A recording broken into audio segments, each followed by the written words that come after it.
नमस्कार, मैं नसीम सिद्दीकी। आप देख रहे हैं खास शो नेताजी इस्माइल। आज हमारे बीच मौजूद हैं पूर्व जिला पंचायत अध्यक्ष आनंद यादव जी। बात करेंगे वर्तमान राजनीति के बारे में और उनके जीवन संघर्ष के बारे में, क्या कहते हैं वर्तमान सरकार के बारे में, और हाथरस कांड के बारे में। किसानों के लिए कई मुद्दों पर चर्चा करेंगे। जैसा कि इस शो का जो मुख्य उद्देश्य या मकसद है, लोगों जो नेता हैं उनके जीवन संघर्ष को लेकर, उसी के लेकर आज बात करेंगे। नेताजी, हमारे शो में पहले आपका बहुत बहुत स्वागत है। नसीम भाई, आपका भी बहुत बहुत स्वागत है। जी धन्यवाद।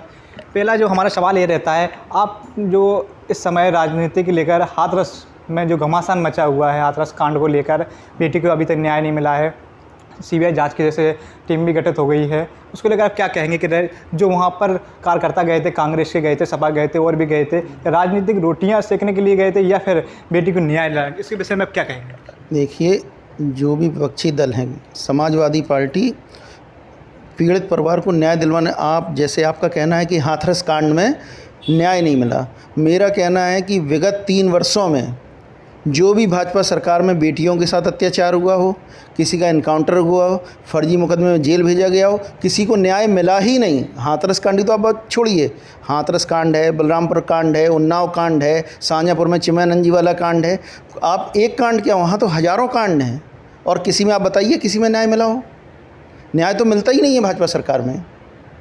अभी आप जो क्रेशर कारोबारी थे, आपकी जानकारी में है, महोबा में, कबरई में, वहाँ पुलिस के उच्च अधिकारियों द्वारा उन्हें पीड़ित किया गया और इतनी बड़ी दुर्घटना हुई जो भारत के लोकतांत्रिक इतिहास में इतनी बड़ी घटना आज तक नहीं हुई। हाथरस कांड में जिस तरह राजनीतिक घमासान मचा रहा है, लाठीचार्ज भी हुई या हंगामा हुआ है, जिस तरह मुख्यमंत्री ने पहले ही ऐलान कर दिया था कि वहाँ पर गठित टीम हो चुकी है, जांच होगी, फिर किस लिए बवाल हुआ था, इसके विषय में क्या कहेंगे? देखिए, माननीय मुख्यमंत्री जी के लगातार बयान बदलते रहे। पहले ये आया कि हाथरस कांड में बच्ची के साथ इस तरह की घटना नहीं हुई। अगर घटना नहीं हुई तो परिवार को मुआवजा क्यों दिया गया, नौकरी क्यों दी गई? माननीय मुख्यमंत्री जी के बयान लगातार आप देखिए बराबर बदल रहे हैं, किसी एक बयान पर कायम नहीं है। समाजवादी पार्टी पीड़ित परिवार को न्याय दिलवाने के लिए सड़क से संसद तक लड़ाई लड़ेगी। जिस तरह कृषि बिल को लेकर घमासान मचा रहा है, वहाँ पर भी आप लोग सड़कों पर उतरे रहे हैं, कई अन्य विपक्षी पार्टी भी उतरी रही है। कृषि बिल को लेकर क्या विरोध किया गया, किस लिए विरोध किया गया, जबकि प्रधानमंत्री ने साफ शब्दों में कह दिया था ये किसानों के हित में है, फिर भी आप लोगों ने विरोध किया था, क्या कारण रहा था? आप किसानों, समाजवादी पार्टी किसानों, मजदूर, गरीब, मजलूमों की पार्टी है। हम लोगों ने इसलिए विरोध किया क्योंकि हम लोग गरीब और किसान से जुड़े हुए लोग हैं, क्योंकि हम लोग किसानों की पीड़ा समझते हैं। माननीय प्रधानमंत्री जी ने जो किसान बिल लाए हैं, उनका कहना कि आप देश में कहीं बेच सकते हैं। माननीय नसीम जी, आप ये जानिए कि किसान ट्रैक्टर में डीजल डलवा के जुताई बड़ी मुश्किल में करवा पाता है। वो एक जनपद से दूसरे जनपद बेचना उसके लिए बड़ा मुश्किल होता है। अपनी मंडी में बेचने जाने में तो उसे समस्या होती है। आप देखिए, अभी इस वक्त लॉकडाउन के बीच में लेवी में गेहूं की कहीं खरीद नहीं हुई। 1940 रुपये गेहूँ था, आज किसान 1400-1500 रुपये में गेहूँ बेचने में मजबूर है, भुखमरी का शिकार है। ना वो अपनी बेटियों की शादी कर पा रहा है, ना मकान बनवा पा रहा है, ना घर के खर्चे चला पा रहा है। भाई, ये कहना बहुत आसान है कि आप देश में कहीं भी बेचिए जहाँ आपको उपज का उचित मूल्य मिले, लेकिन क्या संभव है किसान के लिए एक प्रदेश से दूसरे प्रदेश जाना? किस साधन से जाएगा? क्या व्यवस्था सरकार कर रही है? विरोध किस लिए हुआ था? मेन कारण विरोध इसलिए हुआ कि एक तो ख़त्म करने की साजिश की जा रही है, जो न्यूनतम समर्थन मूल्य है वो ख़त्म हो जाएगा, और इसमें जो आपके व्यापारी हैं उनके हिसाब से ही जो मूल्य होगा वो तय होगा। जब किसान को उसकी जब न्यूनतम समर्थन मूल्य नहीं मिलेगा तो उसके बाद किसान, जो खाद महंगी हो गई, बीज महंगा हो गया, डीजल महंगा हो गया, तो किसान कैसे अपना आजीविकोपार्जन करेगा? इसलिए विरोध हुआ। जैसे आप बुंदेलखंड के निवासी हैं और ज़मीनी स्तर पर किसानी नेता हैं, इस तरह बुंदेलखंड सूखे की मार झेल रहा है। अभी तक बुंदेलखंड को सूखा घोषित नहीं किया गया है, सूखा घोषित किया जाए, इसके लिए आप क्या कहेंगे? सरकार क्या डील कर रही है? किसानों को सूखा यहाँ का मुआवजा मिलेगा, क्या होगा? भाई, ये सरकार पूरी आंकड़ों की सरकार है। ये सरकार कोई काम नहीं करती। इसके पहले उत्तर प्रदेश में माननीय मुख्यमंत्री, देश के सबसे बड़े विकास पुरुष माननीय अखिलेश यादव जी की सरकार थी। उनकी सरकार में एक्सप्रेस वे जैसी 302 किलोमीटर लंबी लखनऊ से आगरा जैसी परियोजना बनी, उन वेदांता जैसे हॉस्पिटल बने, मेट्रो जैसी परियोजना आई, और आपके जनपद जालौन में मेडिकल कॉलेज, कन्नौज में मेडिकल कॉलेज, आजमगढ़ में मेडिकल कॉलेज, इतनी योजनाएं आई। आपके जनपद में जूही का, कंजौसा, ये सब पुल बने। जब अखिलेश जी की सरकार में 108, 102 महिलाओं के लिए 1090 हेल्पलाइन सेवा शुरू हुई। आप वर्तमान भाजपा सरकार ने क्या किया, 100 नंबर को 112 नंबर कर दिया, मेट्रो में अपना सिलापट लगा दिया। तो ये सरकार कोई काम नहीं करती है। इनने क्या किया, शिक्षा मित्रों की नौकरी छीन ली। आज भी आपको जानकारी हो कि अब नौकरी का जो नए नियम आ रहे हैं, 50 वर्ष से ऊपर के लोगों को हटाया जाए, उनकी मॉनिटरिंग की जाए। जो नई सर्विसें दी जाएंगी उसमें 5 साल तक संविदा में रहिए, उसके बाद कोई गारंटी नहीं आपको सर्विस मिलेगी नहीं मिलेगी। पिछली जो भाजपा सरकार की, अटल जी की, उसमें पेंशन ख़त्म की गई। इस सरकार में नौकरी ख़त्म की गई। 2 करोड़ लोगों को रोज़गार देने का वादा किया था, वो ख़त्म हो गई। अब GDP -24% चल रही है। बेरोज़गारी का आलम यह है कि आदमी को कहीं नौकरी मिल ही नहीं रही। किसान परेशान है बुंदेलखंड का, क्या आप किसान भी परेशान हैं, मजदूर भी परेशान हैं, नौजवान भी परेशान है। कौन परेशान नहीं है? क्या सूखा नहीं होगा फिर किसान परेशान ही रहेगा, मुआवजा कुछ नहीं मिलेगा भाई। किसान, आप देखिए, जो भी सूखा होता है उसके आंकड़े तहसील स्तर से जिले स्तर पे आ जाते हैं। जिले स्तर से जो वर्षा का रिकॉर्ड जाता है माननीय जिलाधिकारी के माध्यम से शासन में जाता है। जब वो यहाँ से वो आंकड़े ही नहीं भेजे जाएंगे तो वो कैसे सूखा, और ऊपर से जो निर्देश आता है कि भाई आंकड़े भेजिए। तो ये दर्द माननीय मुख्यमंत्री अखिलेश यादव जी का, माननीय सपा के संरक्षक माननीय मुलायम सिंह यादव जी के किसानों का जो दर्द था, इस सरकार में जब किसी का दर्द ही नहीं है, ना किसानों का दर्द है ना मज़दूरों का दर्द है। आप देखिए, लॉकडाउन के दौरान हज़ारों मज़दूरों की अकाल मृत्यु हो गई, पैदल चल के आ रहे, कोई भुखमरी से ख़त्म हो गया, कोई बीमारी से ख़त्म हो गया, कोई देखने वाला नहीं, ना उसका कोई आंकड़ा है, ना कोई रिकॉर्ड है। उत्तर प्रदेश में लगातार हत्या हो रही है, बलात्कार हो रहे हैं। ऐसे में सरकार कह रही है कि हमने जो कानून व्यवस्था है, महिला सुरक्षा के लिए बहुत बड़े कदम उठाए जो अभी तक सरकारें नहीं उठा पाई। रिकॉर्ड तोड़, मतलब इतने सुरक्षा हमने महिलाओं की है और हत्याएँ कम की हैं, लेकिन हत्याएँ तब भी थमने का नाम नहीं ले रही। इस पर क्या कहें, कानून व्यवस्था उत्तर प्रदेश की चरमरा गई है या जो वादे खोखले साबित हो रहे हैं? व्यवस्था उत्तर प्रदेश की ध्वस्त है। उत्तर प्रदेश में जो माननीय मुख्यमंत्री जी हैं वो स्वयं में सक्षम ना हो के केंद्र सरकार के नुमाइंदे हैं। कोई भी घटना होती है तो इंतजार करते हैं केंद्र के मैसेज का। जब कोई स्वयं में निर्णय नहीं लेता है तो वहाँ उस प्रदेश की कानून व्यवस्था कैसे चल सकती है? वो दिल्ली दरबार का इंतजार करते हैं कि कब दिल्ली से मैसेज आएगा, हमें क्या करना है। उसके बाद बयान आते हैं, कार्रवाई कोई होती नहीं है। सरकार में आने के बाद मुख्यमंत्री योगी आदित्यनाथ जी ने कहा था कि जो अपराधी हैं यूपी छोड़ दें या सुधर जाएं। ये उनके लिए वार्निंग थी या फिर उनके लिए एक सुझाव या ऑफर था? क्योंकि सुधरे तो नहीं है, लेकिन कानून व्यवस्था चरमरा रही है। जिस तरह रिकॉर्ड आ रहे हैं, जो सरकारी रिकॉर्ड हैं वो भी बता रहे हैं हत्याओं का प्रदेश अव्वल आ रहा है। आप, ये प्रदेश इस वक्त हत्या प्रदेश बन चुका है। बहन बेटियां कहीं सुरक्षित नहीं हैं। लूट मार की इतनी घटनाएं हो रही हैं कि कानून व्यवस्था पूरी तरह से उत्तर प्रदेश में ध्वस्त हो चुकी है। कानून व्यवस्था नाम की कोई चीज़ उत्तर प्रदेश में है ही नहीं।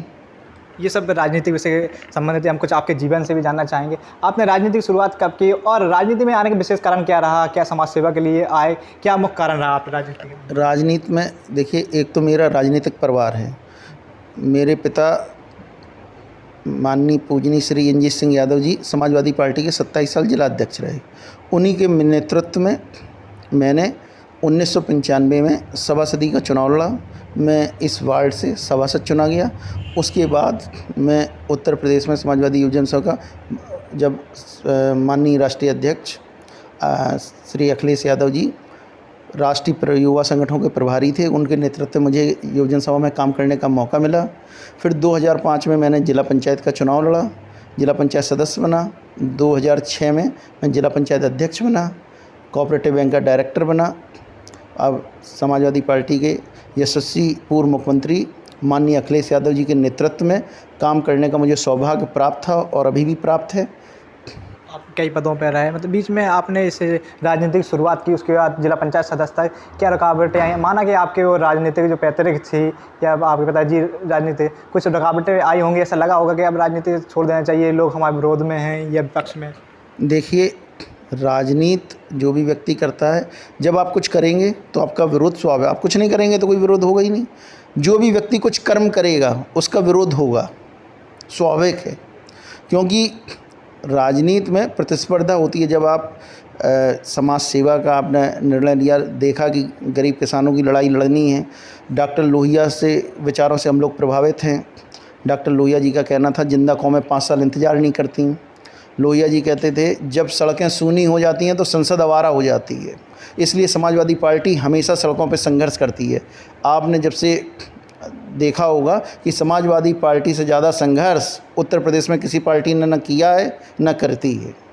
आपने राजनीति जब शुरुआत करी, जब से अभी तक कोई ऐसी कोई बड़ी घटना या खुशी आपको मिली, कोई ऐसा पल आपका महसूस जो आप हमारे दर्शकों को भी शेयर करना चाहते हो कि इस पद पर हम पहुंच गए, हमें बहुत बड़ी खुशी मिली, या ऐसी कुछ घटना हो गई या कोई ऐसा पद छिन गया तो आपको दुख हुआ होगा, कुछ शेयर करना चाहेंगे? नहीं, जब मैं जिला पंचायत का अध्यक्ष बना तो वाकई बहुत बड़ी खुशी जीवन में हुई कि मैं इतने ज़िले के प्रथम नागरिक के पद पे सुशोभित हुआ।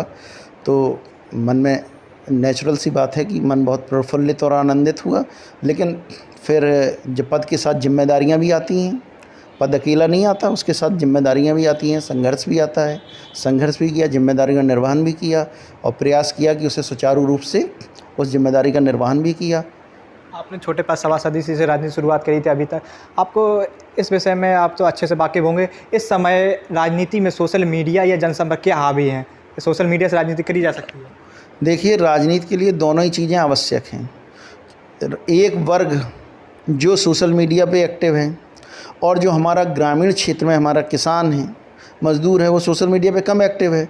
तो दोनों को मिला के ही राजनीति संभव है आज के वक्त में। वर्तमान में भाजपा सरकार को बताया जा रहा है राजनीति वो जो है सोशल मीडिया की पार्टी है या सोशल मीडिया के माध्यम से चुनाव जीत रही है, इस पर आप क्या कहें? नहीं, सोशल मीडिया के माध्यम से चुनाव नहीं जीत रही। वो सोशल मीडिया के माध्यम से लोगों को मिसगाइड करने का काम करते हैं। एक उनका काम सिर्फ समाज में नफ़रत फैलाने का है, लेकिन बहुत लंबे समय तक नफ़रत नहीं फैलाई जा सकती। उनका अगड़ों को पिछड़ों से, पिछड़ों को दलितों से, एक धर्म को दूसरे धर्म से आपस में दूरी पैदा करने का। लेकिन वो लंबे समय तक, जब तक आप विकास नहीं करेंगे तो लंबे समय तक आप राज नहीं कर सकेंगे। समाजवादी पार्टी ने विकास किया है। आज उत्तर प्रदेश की जनता अखिलेश यादव जी की मांग कर रही है। 2022 में माननीय पूर्व मुख्यमंत्री यशस्वी अखिलेश यादव जी भारी बहुमत से उत्तर प्रदेश में सरकार बनाने जा रहे हैं और उनके जितना विकास ना किसी ने किया है और ना आगे कोई करेगा। महामारी में सरकार की जो प्रभावी नीति रही, कितने आप उससे प्रभावी रहे, उनकी नीतियों से मतलब जो स्वास्थ्य सेवाएं हैं कहाँ तक लोगों को लाभ मिल सका? कि आपको लग रहा है कि उनकी जो नीतियाँ थी प्रभावी नहीं हो सकी हैं और लोगों को महामारी में, कोविड में स्वास्थ्य सेवाओं कितना प्रभावी रहे, लाभ मिला या नहीं मिला? कोविड में मेरा मानना है कि जो वर्तमान सरकार है वो पूरी तरह फेल्योर रही। कोई भी इन्होंने शुरुआत में, अगर वर्तमान सरकार चाहती तो भारतवर्ष में एक भी कोविड-19 का पेशेंट नहीं था। भारतवर्ष में ये बीमारी नहीं थी। अंतर्राष्ट्रीय उड़ानों पे अगर उस टाइम जो बाद में रोक लगाई गई तो एक भी भारतवर्ष से मरीज ना होता। इतनी दुर्घटनाएं, जो अकाल मृत्यु हमारे भाइयों की, हमारे बुज़ुर्गों की, हमारी बहन बेटियों को हुई, वो नहीं होती अगर सरकार शुरुआत में इसको गंभीरता से लेती। सरकार ने इसको गंभीरता से नहीं लिया, जिसका परिणाम हम लोगों को भुगतना पड़ रहा है कि आज 60 और 65 लाख की संख्या में मरीज हैं। आज सरकार को मजबूर होकर सब खोलना पड़ रहा है क्योंकि सरकार की नीतियाँ खराब थीं। और जिस दिन ये जाँच होगी, कोविड में ऑक्सीमीटर से लेकर और किट तक इतना बड़ा घोटाला सामने आएगा भविष्य में। आप देखिएगा कि कितना बड़ा, कि जिस चीज़ की कीमत 400 रुपये है वो 1800 की बिक रही है, जो 1800 की है वो 3200 की आ रही है। इस महामारी में किसान और श्रमिक सभी निचले स्तर पर भुखमरी कगार पर जा पहुंचे, लेकिन जीवन स्तर धीरे धीरे सुधर रहा है। आपकी कुछ योजना या आपकी कुछ ऐसी सोच है जिनकी इनकी स्थिति सुधर सके, या सरकार आपकी योजनाओं को लाए या सोच आपकी अगर सोचे तो उनकी जो स्थिति है वह सुधर सके? भाई, सरकार जब तक, देखिए, किसान को सब्सिडी नहीं देगी, खाद बीज में छूट नहीं देगी, भारतवर्ष का सबसे बड़ा जो तबका है वो किसान वर्ग है। देश की 70% आबादी किसान है। वो छोटा किसान हो, मंझला किसान हो, बड़ा किसान हो, 70% व्यक्ति कृषि पर आधारित है। 30% लोग ही व्यापार और सर्विस में हैं। तो जब तक उस वर्ग की उपेक्षा होती रहेगी, देश में समृद्धि संभव नहीं है। श्रमिक मतलब किस कोई सोच है आपके जो श्रमिक हैं उन्हें रोजगार देकर, या कुछ योजना किस तरह? श्रमिकों को रोजगार आप किस चीज़ में देंगे जब इंडस्ट्री बंद है? भाई रोज़गार तो आप श्रमिकों को व्यापार में ही देंगे, इंडस्ट्री होंगी उन्हीं में देंगे। इंडस्ट्री आपके यहाँ बंद है। मज़दूर आपके यहाँ बुंदेलखंड में आपने देखा होगा महामारी के पहले ही सारा मज़दूर यहाँ से पलायन कर गया था। पानी पूड़ी का धंधा कोई महाराष्ट्र में कर रहा था, कोई गुजरात में कर रहा था। अन्ना जानवर से जो छोटे किसान थे 2-4 बीघा के, वो तो बेचारे बर्बाद होकर जा चुके थे, खेती ही छोड़ चुके थे। आपने बहुत बड़ा सवाल उठाया कि यहाँ बुंदेलखंड के जो मजदूर थे पलायन कर चुके थे। अभी तो आपकी भी सरकार रही है, बसपा की रही और जो भाजपा की वर्तमान में सरकार है, बुंदेलखंड के युवाओं के लिए क्या क्या उन्हें रोज़गार मिल सके? खुद का आज तक बुंदेलखंड का स्वयं का रोज़गार नहीं है, इसके लिए आपकी सरकार ने क्या किया था? और वर्तमान सरकार तो देखते हैं क्या करती है। हमारी समाजवादी पार्टी की जब सरकार थी, जब ऐसी आपदाएं थीं तो समाजवादी पार्टी ने राहत पैकेट देने के काम किए। उसमें आपको भी जानकारी है कि उसमें आलू, चावल, चीनी, घी, आटा, पूरा जो गृहस्थी का सामान होता है वो हर वर्ग को दिया गया, जो भी गरीब वर्ग था। मनरेगा में बड़ी गंभीरता से काम दिया गया। ये देखा गया कि लोगों को जॉब कार्ड बने हैं तो उन्हें काम मिले, काम मिला तो उन्हें पैसा मिला, पैसा मिला तो उनका घर चला। अगर 2022 में आपकी सरकार आती है तो बुंदेलखंड को स्वयं को रोज़गार मिल सकेगा? निश्चित। जब बुंदेलखंड विकास निगम का जो गठन है उसे समाजवादी पार्टी सरकार में बहुत प्रभावी बनाया जाएगा और बुंदेलखंडी लोगों को बहुत रोज़गार के अवसर उपलब्ध कराए जाएंगे और बुंदेलखंड के युवाओं को रोज़गार बुंदेलखंड में ही मिलेगा। लास्ट सवाल हमारा यही है कि आप जनता से कहना चाहते हैं, अपील रहती है?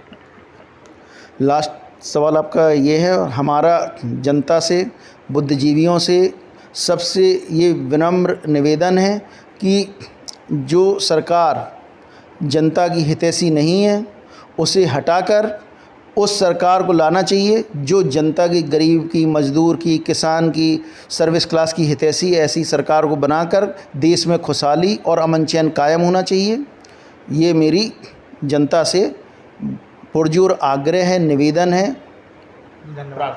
आज हमारे बीच में मौजूद थे आनंद यादव जी, पूर्व जिला पंचायत अध्यक्ष। कई बातें करें युवाओं के लिए, सरकार के पीछे। देखते रहिए हमारा सबसे खास शो नेताजी स्माइल।